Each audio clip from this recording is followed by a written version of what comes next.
The original Michelin CrossClimate was launched in 2015 and was the first tyre to describe itself not as an all-season tyre but as a summer tyre with winter capabilities. While the industry has since adopted perhaps the more accurate term a summer bias all-season tyre, the marketing message and the quality of the tyre won the public over, and the original Michelin CrossClimate has been the #1 selling all-season tyre in Europe, selling over 23 million units in 5 years.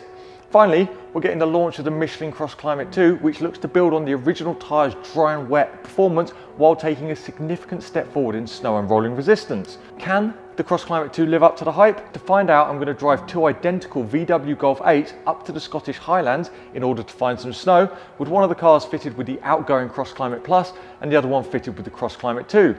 Once we've found the snow, I'm going to drive all the way back to the automotive test facility Mara and give the tyres a full workout in the dry and wet to see exactly what's improved both in the real world and objectively on track.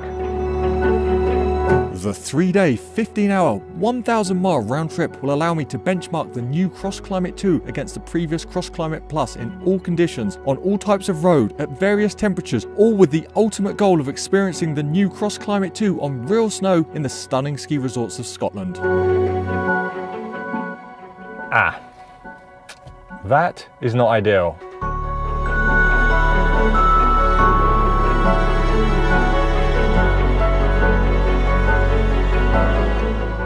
Well, luckily there's more than one ski resort in this part of Scotland, and while I head over to the next ski resort, now's probably an excellent time to tell you about the differences I found between the CrossClimate Plus and the CrossClimate 2 on the journey up. Firstly, the subjective feel of the tyre, how the tyre just feels in day-to-day driving. Now, we all know the original CrossClimate was the most summer feeling all-season tyre on the market. All-season tyres, because of the siping and block movement, they can often feel a little bit squishy and indirect. But the CrossClimate was the most summer feel like, and thankfully, it seems Michelin have extended that lead, not by a huge amount, but it seems to be a small improvement in every little way that adds up to a noticeable improvement overall. Firstly, the CrossClimate 2 just feels a little bit more positive on the brakes. It just feels a little bit sharper. That translates as well into steering. The tyre feels a little bit more direct, again small differences, a little bit more direct and just a little bit more confidence inspired, a little bit more summer-like. Like you can place the car a little bit easier, which is great for an all-season tyre. Comfort levels very close between the two tyres, but maybe the CrossClimate 2 just rounds the edges a little bit more than the CrossClimate Plus does. And from a noise perspective, again, the Golf 8 perhaps isn't the best platform for this because it isolates you in the cabin very well. So I'm not entirely sure whether the decibel level is any different between the CrossClimate 2 and Plus, but the pitch is lower, so it's less intrusive in the cabin, which makes for a nicer experience. Finally, fuel consumption. Now, this is one area Michelin are going for revolution rather than evolution. The CrossClimate 2 has a 10% lower rolling resistance than the CrossClimate Plus. In fact, the CrossClimate 2 has such a low rolling resistance, Volvo have just announced its OE on their new electric SUV. So if it's good enough for an electric SUV by a company like Volvo, who are very, very good at engineering, it must be a very low rolling resistance tyre. What does this mean in the real world? Well, to find out, on the drive up, I did a not fully scientific, but the best we could scientific test.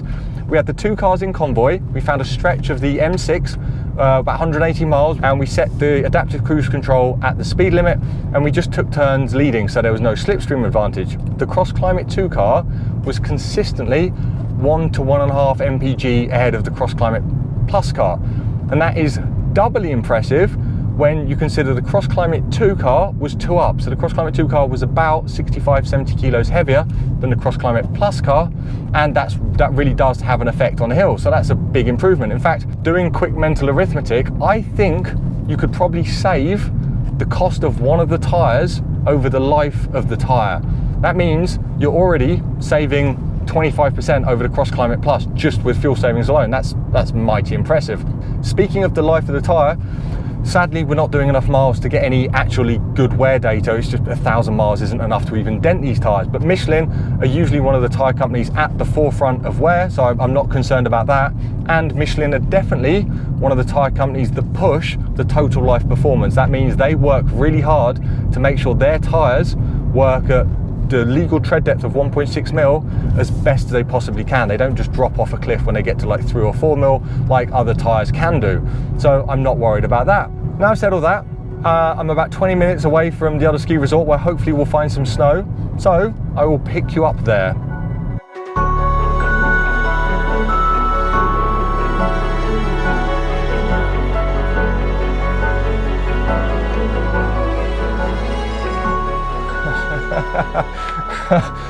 Well, I found some snow, but I'm not entirely sure how useful it's going to be for testing. Maybe 0 to 1 mile an hour traction testing. I'm glad I came all this way. Anyway, luckily, I did spend some time last year on the Eurospec CrossClimate 2 versus the CrossClimate Plus in America. Just so happened to be on a test with Michelin, the tyres were there, I asked if I could test on them just in case this happened, and it did. Now, where I've been saying the differences between the CrossClimate Plus and 2 in road driving are small, the differences in snow, wow, huge. The CrossClimate, being a summer bias all season tyre, perhaps wasn't always the best all season tyre in the snow, but the CrossClimate 2 has moved that forward massively.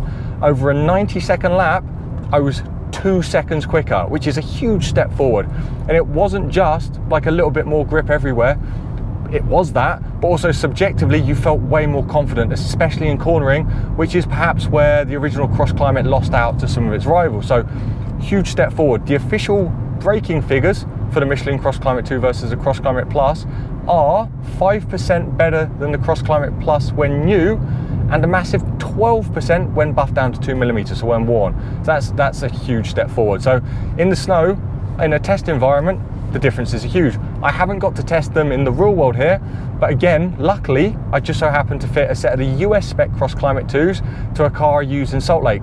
And over the winter in Utah, I hit some snowstorms. And let me tell you, subjectively, the tires are great too. On a snowy road trip, maybe up to Idaho or something like that, there were times when I felt happy with life. The car was giving me confidence. There was slush was no problem. There was no sliding around on the icier bits.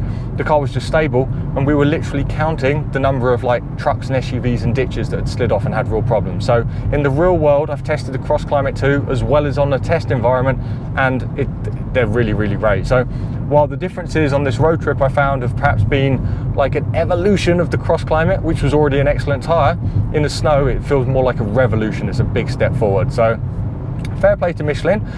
All that's left for me to do is to drive the 8 hours back to Myra to test these objectively in the dry and wet, new and worn, to see exactly how much safer the new tyre is compared to the outgoing. Because I'll be impressed if the new tyre is any better in dry braking. I've said it feels sharper on the brakes, but I mean, for an all-season tyre, the original was amazing at dry braking. So let's go and see. I'll pick you back up in Myra. Well, I'm impressed. I've been testing all day, and I've tested the Michelin CrossClimate Plus and CrossClimate 2, both at brand new tread depth and worn down to the legal limit of 1.6mm, and this is what I found. Starting in the dry, the CrossClimate 2 stopped the Golf nearly 2 meters shorter than the Plus. Dry handling was equally as impressive, shaving nearly 2 seconds off an 82-second lap. Fortunately, this new advantage didn't reverse as the tyres wore, as the CrossClimate Plus and the CrossClimate 2 were almost identical at 1.6mm, a few meters shorter than when new, which if you didn't already know is totally normal. Tyres generally break better in the dry when they're worn. In the wet, the data was equally as promising. The new CrossClimate 2 stopped the Golf on average 1.5 meters shorter than the CrossClimate Plus, while the worn CrossClimate 2 was stopping around 1 meter shorter than the worn CrossClimate Plus.